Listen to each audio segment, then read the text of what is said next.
지난 시간 저희는 국가가 어떻게 우리의 노후를 담보로 거대한 사기극을 벌이는지 목격했습니다. 신규 가입자가 사라져가는 나라에서 미래 세대의 주머니를 털어 현재 세대의 연금을 지급하는 시스템. 우리는 그것을 국민연금이라 부릅니다. 국가가 보증하기에 절대 망하지 않는다고 하지만 그 본질은 역사상 최악의 금융사기인 폰지 사기와 섬뜩할 정도로 닮아있음을 확인했습니다. 하지만 국가의 배신은 여기서 끝나지 않습니다. 이제는 국가의 금고 자체가 위험하다는 경고음이 울리고 있습니다. 그 경고를 보내는 곳, 바로 IMF입니다. 많은 이들에게 1997년의 악몽을 떠올리게 하는 이름입니다. IMF는 왜 다시 한국을 주목하고 있으며 그들의 경고는 무엇을 의미하는 걸까요? 오늘 우리는 IMF의 경고 속에 숨겨진 한국 경제의 치명적인 약점과 그것이 어떻게 대한민국의 대매각 사태로 이어질 수 있는지 추적해 보겠습니다. 리버스온은 당신의 생각을 켭니다. 돈과 자유가 다시 태어나도록.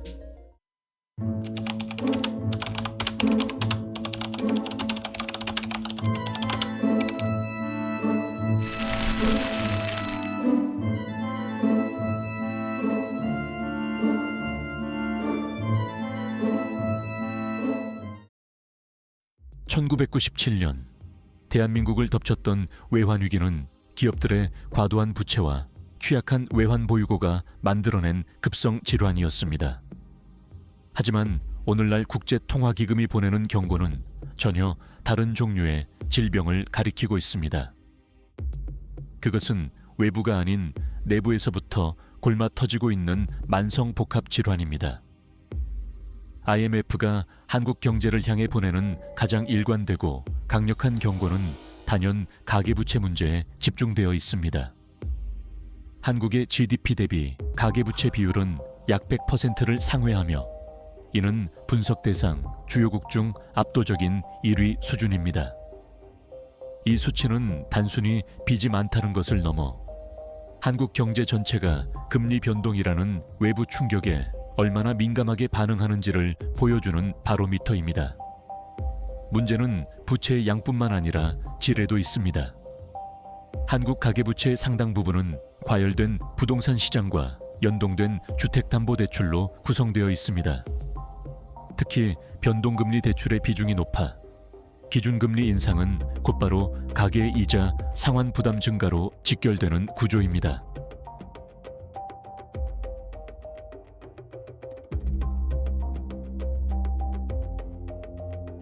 DSR은 소득 대비 원리금 상환액의 비율을 나타내는데 이 비율이 높다는 것은 가계가 벌어들인 소득의 상당 부분을 빚을 갚는 데 사용해야 함을 의미합니다. 결과적으로 소비에 사용할 수 있는 가처분 소득이 줄어들고 이는 내수 부진의 핵심 원인으로 작용합니다.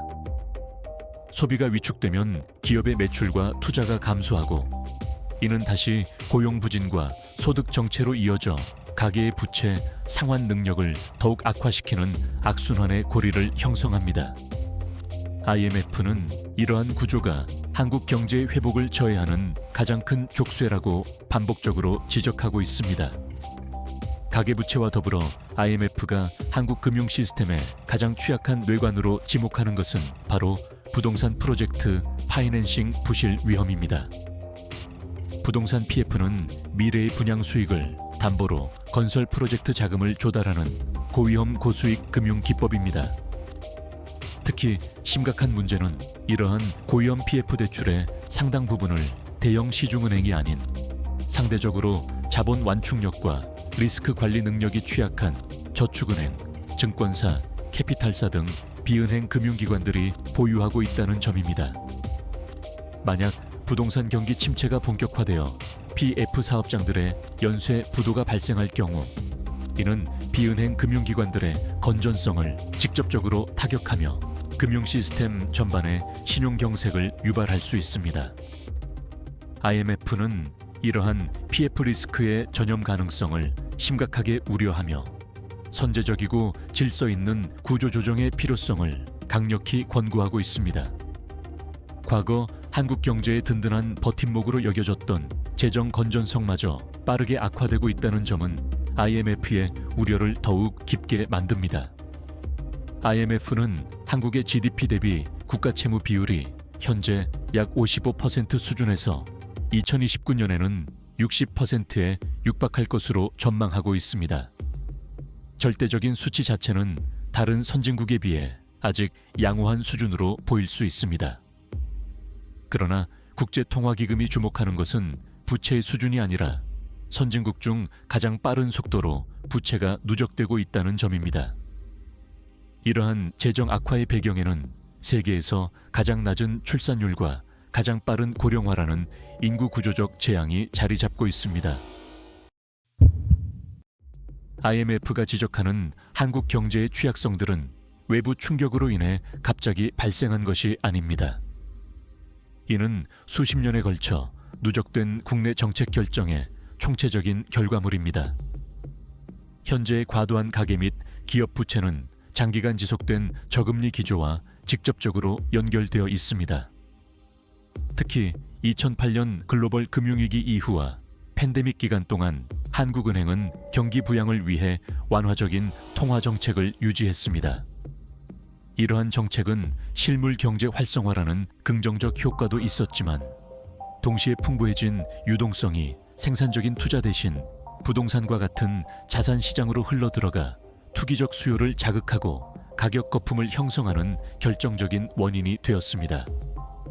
역대 정부들 역시 부동산 시장의 경착륙이 가져올 정치적 부담을 우려하여 일관성 있는 정책을 펴지 못했습니다. 시장이 과열될 때는 규제를 강화했다가도 시장이 조금이라도 냉각될 조짐을 보이면 언제 그랬냐는 듯 규제를 완화하는 냉온탕식 정책을 반복했습니다. 이러한 정책적 비일관성은 시장 참여자들에게 정부는 결코 부동산 가격의 급격한 하락을 용납하지 않을 것이라는 강력한 신호를 주었고, 이는 차입을 통한 투자를 부추기는 도덕적 해이를 만연시켰습니다. 모든 부채 비율은 부채를 경제 규모로 나눈 값입니다. 한국 경제가 직면한 더 근본적인 문제는 부채라는 분자가 빠르게 늘어나는 동시에 경제의 기초 체력인 잠재 성장률이라는 분모가 구조적으로 축소되고 있다는 점입니다. IMF는 한국의 잠재 성장률이 지속적으로 하락하고 있으며 중기적으로 2% 수준에 머물 것으로 전망하고 있습니다. 경제 성장 능력이 약화되면 동일한 규모의 부채라도 그 부담은 훨씬 더 무겁게 느껴지게 됩니다. 잠재 성장률 하락의 핵심 원인은 인구 구조의 급격한 변화와 생산성 증가율의 둔화입니다. 한국 경제는 정규직에 대한 과도한 고용 보호와 비정규직 차별로 대표되는 경직적인 노동시장 구조, 제조업에 비해 현저히 낮은 서비스업의 생산성, 그리고 대기업 중심의 경제구조 고착화 등으로 인해 혁신과 효율성 개선이 정체되고 있습니다. IMF는 이러한 구조적 문제를 해결하기 위해 노동시장 유연성 제고, 규제 개혁, 서비스 산업 경쟁력 강화 등 공급 측면의 구조 개혁이 시급하다고 수년간 강조해 왔습니다. 1997년 겨울, 대한민국은 IMF의 이름을 뼈에 새겼습니다. 연쇄적인 재벌 부도와 바닥을 드러낸 외환 보유고 앞에 국가는 부도 직전에 몰렸고 자존심을 버리고 그들에게 손을 내밀어야 했습니다. 구제의 대가는 참혹했습니다. IMF의 요구에 따라 금리는 30%까지 치솟았고 수많은 기업들이 쓰러졌으며 거리는 직장을 잃은 실업자들로 넘쳐났습니다. 이 국가적 치욕 앞에서 국민들은 장롱 속의 금부치를 꺼내 들었습니다. 351만 명이 참여한 금 모으기 운동은 위기 극복을 위한 처절한 몸부림이었습니다. 국민들이 금을 모으는 동안 국가는 자산을 팔아야 했습니다. IMF는 자본시장의 빗장을 활짝 열 것을 요구했습니다. 외국인 지분 한도가 철폐되고 적대적 M&A가 허용되자 헐값에 나온 대한민국의 자산은 외국 자본의 좋은 먹잇감이 되었습니다. 그 후폭풍은 생각보다 깊고 오래갔습니다. 제일은행은 미국의 사모펀드 뉴브리지 캐피털에 단돈 5억 달러에 넘어갔고, 그들은 5년 뒤 스탠다드 차타드에 은행을 되팔아 막대한 차익을 챙겼습니다. 재계 서열 2위였던 대우그룹은 공중분해되어 대우자동차는 미국의 GM에, 상용차 부문은 인도의 타타에 팔려나갔습니다. 이는 단순히 몇몇 기업의 주인이 바뀐 사건이 아니었습니다. 국가 경제의 핵심 동맥을 외국 자본이 통제하게 된 것입니다. 단기적으로는 외화를 유치해 급한 불을 껐지만 장기적으로는 국부 유출의 통로가 열린 셈입니다. 오비 맥주 사례가 대표적입니다. 1998년 두산그룹이 경영난으로 지분을 외국계에 넘긴 이후 오비 맥주는 벨기에의 AB 인베브, 미국의 사모펀드 KKR 등을 거치며 주인이 계속 바뀌었습니다. 그 과정에서 새로운 주인들은 수조 원의 배당금과 유상감자를 통해 투자금을 회수했고, 결국 AB 인베브는 2014년 5년 전 팔았던 가격에 3배가 넘는 6조 원 이상을 주고 오비 맥주를 다시 사들였습니다. 이 과정에서 발생한 막대한 차익은 모두 외국 자본의 몫이었습니다. 한국 소비자들이 마신 맥주가 외국 투기 자본의 배를 불린 것입니다. 이러한 자산 매각은 일상에도 깊은 상처를 남겼습니다. IMF의 구조조정 요구는 노동 유연성이라는 이름 아래 평생 직장의 개념을 무너뜨렸습니다. 대량 해고가 일상화되면서 고용 불안은 모든 세대의 문제가 되었고, 이는 소비 심리를 위축시켜 장기적인 내수 부진의 원인이 되었습니다. 정규직과 비정규직으로 나뉜 노동시장의 이중구조는 이때 고착화되었고, 오늘날 우리 사회에 극심한 불평등과 갈등의 씨앗이 되었습니다. 그리고 지금 역사는 다른 방식으로 반복되고 있습니다. 우리가 매일 사용하는 쿠팡은 미국 델라웨어주에 법인을 둔 미국 기업이고, 최대 주주는 일본의 소프트뱅크입니다. 배달의 민족은 독일 기업인 딜리버리 히어로의 소유입니다. 강남의 상징적인 빌딩인 강남 파이낸스 센터는 싱가포르 국부펀드의 자산입니다. 최근에는 K-뷰티의 인기에 편승해 글로벌 사모펀드들이 국내 최대 헤어살롱 체인 주노 헤어와 화장품 용기 제조업체 삼화 등을 인수하고 있습니다. 이것은 위기 속의 투매가 아니라 평온한 일상 속에서 진행되는 조용한 잠식입니다. 단기적으로 소비자들은 더 편리한 서비스를 이용하고, 해당 기업들은 글로벌 자본을 통해 성장할 수 있습니다. 하지만 장기적인 영향은 심각합니다. 첫째, 데이터 주권의 상실입니다. 쿠팡과 배달의 민족은 대한민국 국민의 소비 패턴, 이동 경로, 개인 취향에 대한 방대한 데이터를 축적하고 있습니다. 이 데이터의 최종 통제권은 미국과 독일에 있습니다. 둘째, 이익의 역외 유출입니다. 이들 플랫폼에서 발생하는 막대한 수익은 국내에 재투자되기보다 외국인 주주들에게 배당금 형태로 흘러나갑니다. 셋째, 산업 생태계의 종속입니다. 수많은 국내 소상공인과 자영업자들이 이들 외국계 플랫폼에 입점하지 않고는 생존하기 어려운 구조가 되면서 사실상 외국 기업에 임대료를 내는 디지털 소장농으로 전락할 위험이 커지고 있습니다. 다음 위기가 닥쳤을 때 우리는 무엇을 지킬 수 있을까요? 기업, 부동산, 그리고 우리의 미래까지. 이 모든 것이 다시 한번 국제 자본의 쇼핑 목록에 오르게 될지도 모릅니다.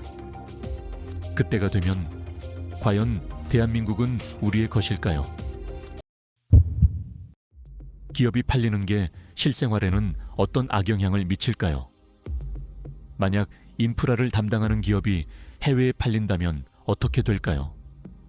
상수도, 전력, 철도 같은 자연 독점 인프라가 해외의 손에 들어가면 생활의 규칙이 달라집니다. 첫째, 기업은 부채 최적화라는 이름으로 배당과 이자 지급을 우선합니다.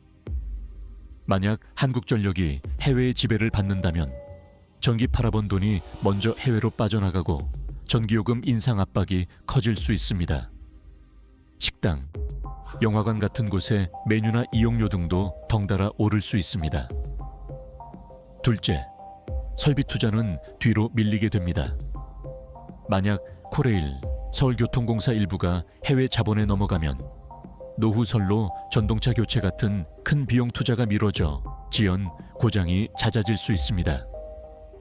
만약 지방상수도 운영권이 해외로 넘어가면 낡은 수도관 교체가 늦어져 단수, 누수 민원이 늘 수 있습니다. 셋째, 부족분은 요금 인상 압박으로 돌아옵니다.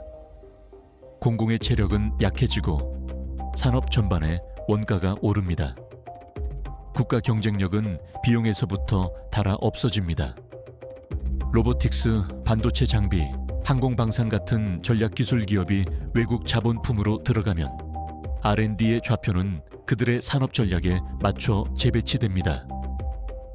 만약 두산 로보틱스의 본사 지배권이 해외로 넘어가면 연구개발, 설계 결정이 해외에서 이루어지고 한국은 조립, 하청 중심으로 밀릴 수 있습니다. 만약 한화에어로스페이스의 지배력이 약해지면 국내 방산 표준도 해외의 전략에 맞춰질 수 있습니다. 핵심 인력은 본사와 함께 이동하고 공급망의 표준이 해외에서 정해집니다. 우리는 제조만 하고 설계 표준, 브랜드 프리미엄을 잃습니다. 겉보기 생산량은 비슷한데 부가가치는 점점 해외로 흘러갑니다. 만약 하이트 진로나 국내 대형 식음료, 유통 플랫폼 기업이 해외 지배 아래에서 배당 위주로 돈을 쓰면 새 공장, 신제품, 물류센터, R&D 센터 투자가 늦어지고 지역 일자리가 줄 수 있습니다. 항만 공항 전력망 같은 국가 동맥의 의사결정권이 바깥으로 넘어가면 위기 국면에서 보이지 않는 스위치가 작동합니다. 만약 인천국제공항, 부산항만공사의 결정권이 외부에 있으면 공항, 항만 이용료가 오르고 항공권 물류비가 올라 여행비, 택배비, 식자재 가격까지 영향을 받을 수 있습니다. 기업이 벌어들인 돈이 국내 재투자로 돌아오지 않고 빠져나가면 자본 축적이 끊깁니다. 미래 공장, 미래 연구소, 미래 인재 양성에 들어갔어야 할 돈이 사라집니다. 경제는 성장하는 듯 보여도 생태계의 뼈대는 가벼워집니다. 본사가 떠나면 고임금 고숙련 일자리가 함께 이동합니다. 남는 것은 하청과 유통, 그리고 가격 경쟁뿐. 임금 분포는 얇아지고 세수 기반은 약해지며 복지와 교육에 장기 투자 여력도 줄어듭니다. 쉽게 말하면 돈을 더 내고 낮은 품질의 서비스를 이용하며 삶의 질이 떨어집니다. IMF가 한국 경제에 보내는 경고는 단순한 외부의 간섭이나 비판이 아닙니다. 이는 지난 수십 년간 성장과 안정이라는 이름 아래 미뤄왔던 구조적 문제들을 더 이상 외면할 수 없다는 한국 경제 내부를 향한 냉정한 성찰의 요구입니다. 1997년 외환위기를 성공적으로 극복했다는 신화에 안주하는 동안 우리 사회는 가계부채, 부동산 거품, 재정 악화, 인구 절벽이라는 새로운 종류의 그러나 훨씬 더 근본적인 취약성을 키워왔습니다. 1997년의 위기는 우리에게 또 다른 중요한 교훈을 남겼습니다. 바로 국가가 개인의 자산을 지켜주지 못하는 상황에서 스스로를 지켜낸 사람들이 있었다는 사실입니다. 1997년 원화 가치가 폭락하던 그 순간 대다수의 국민들이 원화 자산의 증발을 속수무책으로 지켜볼 때 일부 현명한 사람들은 다른 선택을 했습니다. 그들은 원화 가치의 하락을 예견하고 자신의 자산을 달러나 금과 같은 안전자산으로 미리 바꾸어 두었습니다. 1997년 초 달러당 850원대였던 환율은 그해 말 2,000원 가까이 치솟았습니다. 불과 몇 달 만에 원화 대비 달러 가치는 2배 이상 폭등한 것입니다. 이 시기에 달러나 금을 보유했던 사람들은 자신의 자산 가치를 온전히 보존했을 뿐만 아니라 원화 기준으로는 막대한 부를 축적하게 되었습니다. 위기는 여기서 끝나지 않았습니다. IMF의 고금리 정책과 기업들의 연쇄 부도로 부동산 시장은 얼어붙었습니다. 서울 강남의 아파트 가격은 고점 대비 40% 이상 폭락했고 급매물이 쏟아져 나왔습니다. 바로 이때 위기 속에서 달러와 금으로 자산을 지켜냈던 사람들에게 일생일대의 기회가 찾아왔습니다. 그들은 폭락한 원화 가치 덕분에 2배 이상 불어난 자금으로 반값으로 떨어진 대한민국의 핵심 부동산 자산을 사들였습니다. 위기는 누군가에게는 파멸이었지만 준비된 소수에게는 부의 지도를 다시 그리는 거대한 기회였던 것입니다. 물론 지금의 상황이 1997년과 100% 같다고 말할 수는 없습니다. 하지만 위기의 본질은 변하지 않습니다. 통화 가치의 불안정 속에서 자신의 자산을 어떻게 지킬 것인가? 1997년의 교훈은 오늘날에도 여전히 유효한 몇 가지 원칙을 제시합니다. 첫째, 자산의 다변화입니다. 원화에만 모든 자산을 묶어두는 것은 위험합니다. 포트폴리오의 일정 부분은 달러와 같은 기축통화나 금과 같은 실물 안전자산으로 분산하여 통화 가치 하락의 위험을 대비해야 합니다. 둘째, 현금 유동성의 확보입니다. 위기는 곧 기회라는 말처럼 시장이 공포에 휩싸여 우량 자산의 가격이 폭락할 때 그것을 매수할 수 있는 총알, 즉 현금을 보유하는 것은 무엇보다 중요합니다. 셋째, 위기 속에서도 살아남을 수 있는 자산에 대한 안목입니다. 모든 자산이 똑같이 하락하지는 않습니다. 위기 상황에서 해결책을 제시할 수 있는 다양한 기업, 자산을 알아볼 수 있도록 끊임없이 공부해야 합니다. 지금 한국 경제는 중대한 변곡점에 서 있습니다. 그 거대한 흐름 속에서 우리 각자는 1997년의 교훈을 되새기며 스스로의 자산을 지키기 위한 현명한 자세를 가다듬어야 할 때입니다. 3화 국가의 연금제도, 4화 IMF의 경고를 통해서 국가의 거짓말을 알아보았습니다. 개인이 감당하기에 너무 큰 파도가 몰려오고 있습니다. 우리는 무엇을 할 수 있을까요? 은행에 돈을 차곡차곡 넣어놓으면 다가오는 경제 위기를 헤쳐나갈 수 있을까요? 돈의 배신 오화에서는 은행의 거짓말을 파헤칩니다. 은행은 예금을 보관하지 않습니다. 부분 지급 준비제 아래 대부분은 대출로 사용됩니다. 2008년 리먼 사태와 벤 버냉키의 구제금융, 그리스 아르헨티나의 인출 제한은 말합니다. 위기 순간 당신의 돈은 장부에만 존재할 수 있습니다. 다음 화에서 우리는 묻습니다. 통장 잔액이 곧 현금이 아니라면 개인은 무엇을 지켜야 할까? 리버스온은 당신의 생각을 켭니다. 돈과 자유가 다시 태어나도록. 다음 화를 놓치지 않도록 구독, 좋아요, 알림 설정까지 잊지 마세요.